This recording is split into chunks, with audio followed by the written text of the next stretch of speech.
मेरी एक सोच है, मेवात का व्यक्ति जब भी चंडीगढ़ में जाता है, किसी भी काम से जाए, उसके सामने सबसे बड़ी दिक्कत और कठिनाई है जाकर के कहाँ रुके। गुर्जर भवन बने हैं, सैनी भवन बने हैं, जाट भवन बने हैं, ब्राह्मण भवन बने हैं, राजपूत भवन बने हैं, लेकिन मेवात का भवन नहीं है। आप सरकार बना करके दो, चंडीगढ़ के अंदर भी मेवात का मेव भवन बनाने का काम करेंगे। देश प्रदेश में, देश में बीजेपी की सरकार बनी। सरकार बनने के बाद हमें किन किन परिस्थितियों से जूझना पड़ा, इन सब बातों पे खुल करके सब साथियों ने चर्चा करी। अगर मैं उन्हीं बातों को दोहराऊंगा तो बहुत लंबा समय लग जाएगा। साथियों, मैंने पिछले साल 24 फरवरी से मेवात जिला के सिंगार गांव से यात्रा शुरू करी थी और उस यात्रा का नाम भी परिवर्तन यात्रा रखा गया था।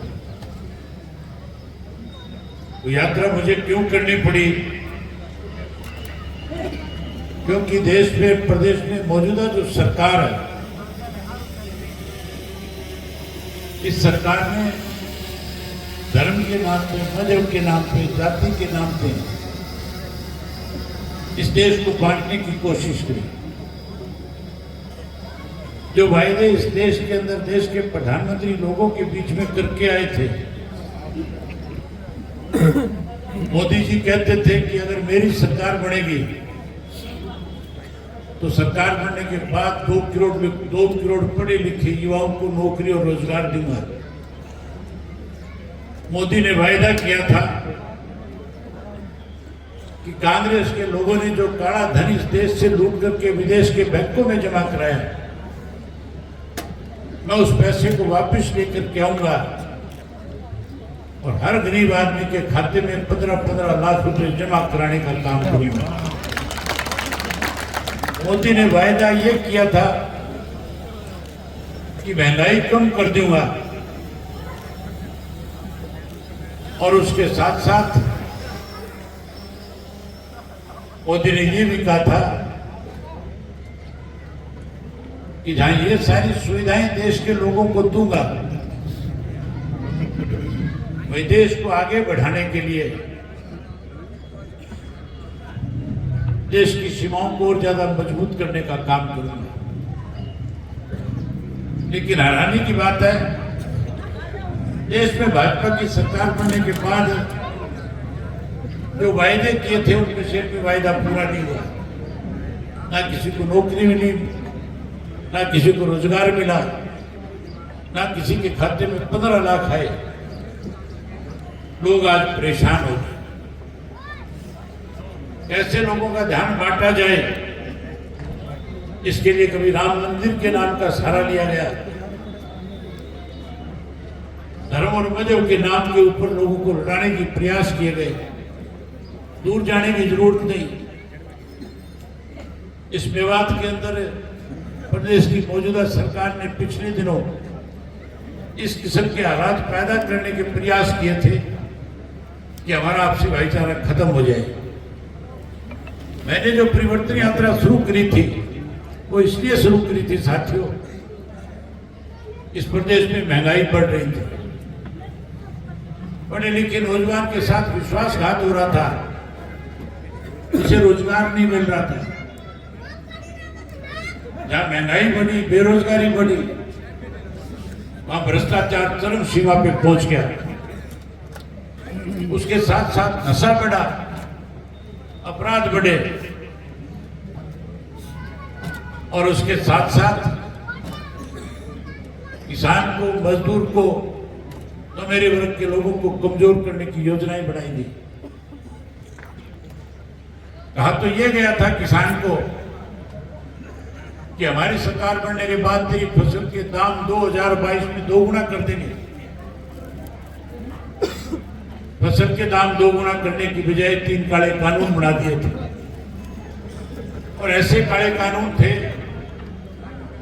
13 महीने तक किसानों को अपना घर, परिवार, खेत, बच्चे सब छोड़ करके इस सरकार के खिलाफ आंदोलन करने पर मजबूर होना पड़ा। मैं भी उस आंदोलन का हिस्सा था। मैं भी रोजाना लोगों से मिलता था। मुझे ऐसे ऐसे बुजुर्ग मिले जिन्होंने लगातार 13 महीने से अपने परिवार के किसी सदस्य से मिलने की बजाय आप लोगों की लड़ाई लड़ने का काम किया। एक वक्त ऐसा आया, एक दौर ऐसा आया जब मैं अपने हजारों साथियों के साथ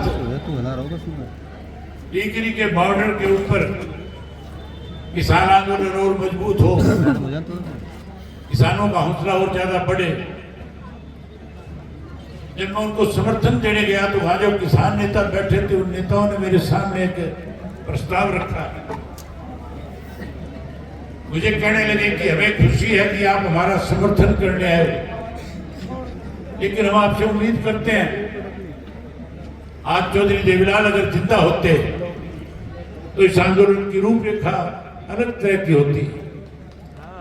मैंने उनसे कहा कि मैं आपकी मंशा को समझता हूं। मैंने उसी वक्त प्रेस के लोगों को बुला करके कहा कि 26 जनवरी तक या तो किसानों की मांगों को मान लिया जाएगा, अगर सरकार ने मांग नहीं मानी तो 27 जनवरी को इस्तीफा देकर के किसानों के बीच में जाकर किसान आंदोलन को और मजबूत करने का काम करूंगा। 26 तारीख को साथियों सरकार की तरफ से षड्यंत्र रचा गया। जो किसान ट्रैक्टर लेकर के दिल्ली में ट्रैक्टर यात्रा निकाल रहे थे, शाम होते होते कैसे उस यात्रा को बदनाम किया जाए, कैसे आंदोलन तोड़ा जाए, सरकार की तरफ से टेलीविजन के ऊपर खबर चला दी गई कि आज की यात्रा में खालिस्तानी आए हुए थे, आज की यात्रा में आतंकवादी थे जिन्होंने लाल किले पे जाकर के तिरंगे का अपमान करने का काम किया। इस तरह की अफवाह फैलाकर के आंदोलन को कमजोर करने का प्रयास हो रहा था। और जब ये खबर चली तो मेरे पास बहुत से साथियों के फोन आए। कुछ कांग्रेस के साथी थे, कुछ अपनी खुद की पार्टी के लोग थे, कुछ सत्ता से जुड़े हुए लोग भी थे, जो मुझे टेलीफोन करके कह रहे थे जब तो आंदोलन खत्म हो जाएगा, अब आपके इस्तीफे का कोई मायना नहीं बचेगा, अब आपको पुनर्विचार करना चाहिए। मैंने उन लोगों से कहा कि अगर आप किसान के हितैषी हैं, आप चाहते हैं 3 काले कानून खत्म हो, अगर आप चाहते हो कि किसान को एमएसपी की गारंटी मिले, तो फिर आप लोगों को मुझे इस तरह की राय देने की बजाय मेरे साथ चल करके इस्तीफा दे देना चाहिए। उनकी हिम्मत भी हुई। मैंने जो वायदा किया था अपने वायदे को पूरा करते हुए 27 तारीख को जाकर के इस्तीफा दे करके टीकरी के बॉर्डर पे आकर के बैठ गया था। जहां साथियों किसान को कमजोर करने के लिए षड्यंत्र रचे, भाई आज इस किस्म के हालात प्रदेश में है कि हर वर्ग के लोग इस सरकार से दुखी हैं। किसान भी, मजदूर भी, व्यापारी भी, कर्मचारी भी, स्कूल कॉलेज में पढ़ने वाले नौजवान बच्चे भी, माताएं बहनें भी, सब सरकार को बदलना चाहती है। फिरोजपुर झिरका के लोग बदलना चाहते हैं कि नहीं बदलना चाहते? बिल्कुल बदलना चाहते। जहां इनसे छुटकारा चाहते हो, जहां इनको बदलना चाहते हो, वहां साथियों आज भारतीय जनता पार्टी के साथ कांग्रेस के लोग भी सत्ता के साथ मिले हुए हैं। ये मेरे कहने की जरूरत नहीं है। जब आपके यहाँ पे धर्म के नाम पे, मजहब के नाम पे भाईचारे को तोड़ने का प्रयास किया जा रहा था, कोई एक भी कांग्रेस के नेता ने ना विधानसभा में आपकी बात करी और ना जब आपके ऊपर लाठियां बरसाई जा रही थी, गोलियां चलाई जा रही थी, जब आपको मुकदमों में, झूठे मुकदमों में फंसा करके आपके नौजवान बच्चों को गिरफ्तार किया जा रहा था, किसी एक भी कांग्रेसी ने अखबार के माध्यम से भी ये नहीं कहा कि आज जुल्म हो रहा है। अगर आपकी आवाज को, आपकी बात को किसी ने विधानसभा में उठाया या आपके बीच में आकर के आपकी लड़ाई को किसी ने लड़ने का काम किया, तो केवल और केवल इंडियन नेशनल लोकदल पार्टी के कार्यकर्ताओं के साथ नहीं किया। हमने जो परिवर्तन यात्रा शुरू करी थी, उसका मकसद केवल एक था कि लोगों के साथ न्याय हो, लोगों के साथ आज जिस किस्म की दुर्भावना के साथ सरकार काम कर रही है। मैं उस यात्रा के दौरान मेवात के अंदर 10 दिन तक लगातार घूमता रहा, गांव दर गांव गया, एक एक दिन में 10-10 गांव में पैदल जाता था, 25 से 30 किलोमीटर का सफर तय करता था। गांव के लोगों के साथ किस किस्म के हालात इस सरकार ने बना रखे हैं, उनको नजदीक से जानने का काम किया। मैंने उस यात्रा में देखा, हर गांव का बुजुर्ग एक ही शिकायत सरकार के खिलाफ कर रहा था, हमारी बुढ़ापा पेंशन काट दी। हर गरीब आदमी मुझे कह रहा था मेरा पीला कार्ड काट दिया। जब मैं गांव के लोगों से मिलकर के पूछ रहा था बच्चे कौन सी क्लास में पढ़ते हैं, तो आगे से जवाब आता था स्कूलों में मास्टर नहीं है, ताले लगे हुए स्कूल बंद पड़े हैं। मैंने जब गांव में पूछा कि इलाज के लिए बीमार हो जाए कहां लेकर के जाते हो, तो कहते हैं एमएसपी, जो चौधरी ओम प्रकाश चौटाला के समय में जो कोई प्राइमरी हेल्थ सेंटर बनाए गए थे, जो कोई डिस्पेंसरियां बनाई गई थी, आज डॉक्टरों के अभाव की वजह से हमें घर में कोई बुजुर्ग बीमार हो जाए तो उसको रूम लेकर के जाना पड़ता है, परेशानी आती है। अस्पतालों में डॉक्टर नहीं है, स्कूलों में मास्टर नहीं है, पीने के पानी की कोई व्यवस्था नहीं है। हरियाणा प्रदेश में 80% से ज्यादा गांव ऐसे हैं जहां पीने का पानी नहीं है। खेतों के लिए मेरे सामने मेवात के लोगों ने शिकायत करी कि खेत का पानी जिस नहर का हमारे यहाँ आता है, जिस नाले रजवाए की वजह से मिलता है, बंद पड़ा है। मैंने पूछा कितने दिन से बंद है, कहने लगे 50 दिन से ज्यादा समय हो गया। मैंने अधिकारियों को फोन करके कहा कि सरकार की तरफ से आदेश है या तुम मनमर्जी कर रहे हो। मैंने कहा मैं मेवात पे हूं, मेरे रहते रहते रजवाए में पानी आना चाहिए, पानी नहीं आया तो अपनी यात्रा छोड़ करके आपके दफ्तर में आ जाऊंगा। मेरी मौजूदगी में पानी छोड़ना पड़ा। मैंने स्टेशन के हालात देखे कि सड़क नाम की चीज नहीं है। जहां ये सारी चीजों की दिक्कत और कठिनाई थी, वहां बिजली के बिलों को लेकर के लोग बहुत परेशान थे। जो 500-700 रुपए का बिजली का बिल आता था, 5-10 हजार रुपया हो गया। बिजली कम मिलती है, हर गांव के लोगों की शिकायत थी। मैंने सारी बातें चौधरी ओम प्रकाश चौटाला जी के सामने रखी। मैं जब 4200 किलोमीटर का सफर तय करके 2000 से ज्यादा गांव, शहर और कस्बों में जाकर के 6 महीने 11 दिन की यात्रा पूरी करके चौधरी ओम प्रकाश चौटाला जी से मिला, मैंने सारे प्रदेश के हालात से उनको जब अवगत कराया तो उन्होंने सामने से चल करके फैसला ले लिया। कैथल की रैली में उन्होंने घोषणा करी थी और कहा था कि अगर आप हमारी सरकार बनाओगे, हमारे पे विश्वास करोगे, तो सरकार बनने के बाद हरियाणा प्रदेश का कोई भी बच्चा जो आज बेरोजगार है, हमारी सरकार बनने के बाद हम हर पढ़े लिखे नौजवान बच्चे को रोजगार और नौकरी देने का काम करेंगे। जहां नौकरी देंगे, रोजगार देंगे, कोई नौकरी और रोजगार से वंचित रह गया उसे मायूस नहीं होने देंगे। 21,000 रुपया बेरोजगारी भत्ता देकर के उस बच्चे का मान सम्मान बढ़ाने का काम करेंगे। वही साथियों, उसके साथ साथ हरियाणा प्रदेश के जिन 5 लाख बुजुर्गों की पेंशन इस सरकार ने काट दी, अब उनकी पेंशन ब्याज के समेत उनके घर पहुंचाने का काम करेंगे। नई पेंशन बनाएंगे। ये तो कहते थे 5100 करेंगे, कांग्रेस वाले कहते हैं 6000 कर देंगे। बुढ़ा से पूछने वाला हो, 10 साल मुख्यमंत्री रहा था, उस 10 वर्ष में पेंशन क्यों नहीं बढ़ाई? अब फिर झूठ बोल करके बड़बड़ा करके वोट लेना चाहता है। चौधरी ओम प्रकाश चौटाला जी का फैसला है। इस पेंशन की शुरुआत चौधरी देवीलाल ने करी थी। चौधरी देवीलाल से पहले किसी को कोई 1 रुपया भी पेंशन के रूप में नहीं दिया गया था। अगर पहली दफा पेंशन किसी ने देश में दी तो उस शख्स का नाम चौधरी देवीलाल था। हम उनकी नीतियों को आगे बढ़ाएंगे और उनके द्वारा दी गई चालू की गई 100 रुपए वाली पेंशन को 7500 रुपया महीना करके आपको देंगे। वहीं उसके साथ साथ मोदी जी ने माताओं बहनों से वायदा किया था, कहा था चूल्हे से छुटकारा दिला दूंगा, गैस का सिलेंडर घर घर में मुफ्त में पहुंचा दूंगा। मोदी ने तो नहीं पहुंचाया।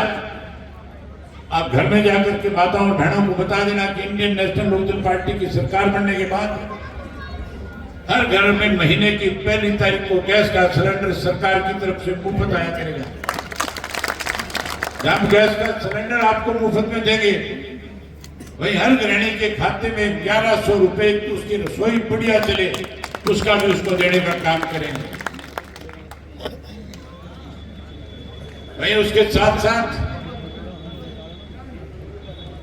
जिन गरीब लोगों के पीले कार्ड काट दिए गए उनको पीले कार्ड देंगे, दोबारा से बहाल करेंगे और 100 गज के प्लाट भी उन गरीबों को देंगे। उसके साथ साथ चौधरी देवीलाल आवास योजना के तहत उनको पक्का मकान बना करके भी देंगे। साथियों, जो बिजली के बिलों की परेशानी आपने देखी है, आज भी परेशान हो, रोजाना बिजली के बिल बढ़ते हैं। वहीं उसके साथ साथ छापे मारने वाले भी 24 घंटे घर गांव में घूमते हैं, परेशान करते हैं, बेइज्जत करते हैं। आप इस राज को बदलो, परिवर्तन लाओ, इंडियन नेशनल लोकदल पार्टी को सत्ता में लेकर के आओ। सत्ता में आने के बाद ये जो 12 घरों के मीटर लगे हुए हैं पड़वा करके मनोहर लाल खट्टर के घर भिजवा दूंगा।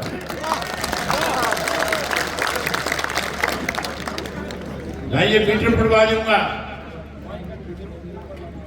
मैं उसके साथ साथ ऐसे नए मीटर ला करके लगा करके दूंगा जिनकी गरारी 500 रुपया के फंस जाएगी, उससे आगे नहीं चलेगा। यहां से किसी की भी सरकार रही, इस मेवात की सब लोगों ने अनदेखी करी है। मेवात को अगर किसी ने सुख सुविधा प्रदान करी तो चौधरी देवीलाल ने करी। मेवात के लोगों की सूद अगर किसी ने ली तो चौधरी ओम प्रकाश चौटाला जी ने ली। जितने भी काम सरकार आपके द्वारा कार्यक्रम के तहत चौधरी ओम प्रकाश चौटाला जी ने कराए, जितनी नई सड़कें बनाई, स्कूल अपग्रेड किए, आज सारे के सारे ना सड़कें रही ना स्कूल रही। आप सरकार बनाओ, अब की बार सरकार बनने के बाद मेवात कनाल बना करके देंगे। उसके साथ साथ मेवात के अंदर जितने भी राजनीतिक लोग आते हैं और कहते हैं कि आप हमें वोट दे देना, जिता देना,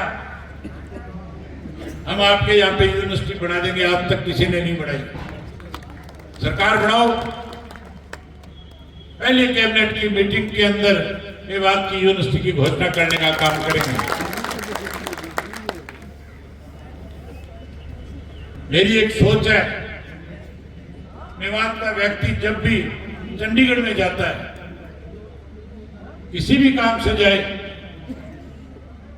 उसके सामने सबसे बड़ी दिक्कत और कठिनाई है जाकर के कहां रुके। गुर्जर भवन बने हैं, सैनी भवन बने हैं, जाट भवन बने हैं, ब्राह्मण भवन बने हैं, राजपूत भवन बने हैं, लेकिन मेवात का भवन नहीं है। आप सरकार बना करके दो, चंडीगढ़ के अंदर भी मेवात का मेव भवन बनाने का काम करेंगे। वहीं उसके साथ साथ जो तुम्हारी सबसे बड़ी दिक्कत है आज चौधरी ओम प्रकाश चौटाला जब मुख्यमंत्री थे पहाड़ खुला होता था कि नहीं होता था? तुम्हारा रोजगार खत्म कर दिया कि नहीं कर दिया कांग्रेस और बीजेपी वालों ने? सरकार बनाओ, ये पहाड़ फिर खोल दूंगा तुम्हारे लिए। ना ये सारी सुख सुविधाएं आपको प्रदान करेंगे, वहीं फिर से सड़कों का जाल बिछाएंगे, अच्छी स्वास्थ्य सेवाएं देने का काम करेंगे, स्कूल अपग्रेड करेंगे, नए सिरे से विभाग के बच्चे अच्छे स्कूलों में पढ़े, इसके लिए पूरा स्टाफ देंगे। वहीं उसके साथ साथ विभाग डेवलपमेंट के लिए डेवलपमेंट बोर्ड बनाने का काम करेंगे, ताकि विभाग भी गुड़गांव की तरफ पे आगे बढ़ सके।